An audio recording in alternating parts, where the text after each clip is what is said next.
Welcome, my dear student, to this new topic. As in the last video, we discussed about the standard input-output interface, and as you know that there are the three standard input-output interface, that is SCSI, PSI, and USB. So first of all, we discuss about the first SCSI bus. Now the acronym for SCSI is stand for the Small Computer System Interface. It is referred to the standard bus, which is defined by the American National Standard Institute, that is ANSI, under the designation S3.131. In original specification of the standard, the devices such as disk are connected to the computer via 50 wire cable, which can be up to a 25 meter in a length and can be transferred the data rate up to 5 megabytes. The SCSI bus standard has undergone many revisions, and its data transfer capability has increased very rapidly, almost doubling every 2 years. The SCSI 2 and SCSI 3 have been defined, and each has several options. Because of the various options in SCSI connector may have 50, 80, 50, 66 or 80 pins. The devices connected to the SCSI bus are not part of the address space of the processor. This SCSI bus is connected to the processor bus through SCSI controller. This controller uses the direct memory access to transfer the data package from the main memory to the device, or vice versa. A packet may contain a block of data, commands from the processor to the device, or the status information about the disk. A controller connected to a SCSI bus is one of the two types, that is initiator or a target. An initiator has the ability to select a particular target and to send the commands specifying the operations to be performed. The disk controller operates as a target. It carries out the commands it receives from the initiator. The initiator establishes a logical connection with the intended target. Once this connection has been established, it can suspend it and restore as needed to transfer the commands and burst of the data. While a particular connection is suspended, the other device can use the bus to transfer the information. This ability to overlap the data transfer request is one of the key features of the SCSI bus that lead to be the high performance. Also, the data transfer on the SCSI bus are always controlled by the target controller.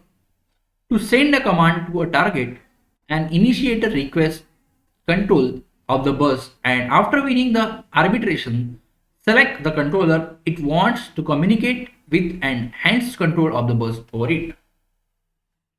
Then the controller starts the data transfer operation to receive the commands from the initiator. Normally, we can assume that the processor needs to read block of data from a disk drive, and that data are stored in a disk sector that is that are not a contiguous. The processor sends the command to the SCSI controller, which causes the following sequence of the event to take place. First, the SCSI controller acting as an initiator contains for the control of the data bus. When the initiator wins the arbitration process, it selects the target controller and hands over the control of the bus to it. Target starts on the output operation from initiator to the target. In response to this, the initiator sends the command specifying the required read operation. The target, realizing that it first need to perform a disk seek operations, send a message to the initiator indicating that it will temporarily suspend the connection between them, and then it release the bus. The target controller sends the command to the disk drive to move the read head to the first sector involved in the requested read operation, and then it reads the data stored in that sector and store them in the data buffer. When it is ready to begin transferring of data to the initiator, the target requests control to the control of the bus.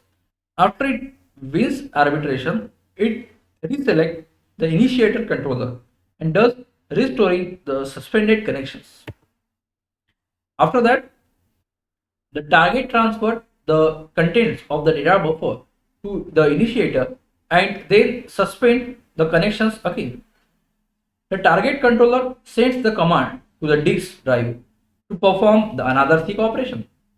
Then it transfers the contents of the second disk sector to the initiator as before. At the end of this transfer, the logical connections between the two controller is terminated.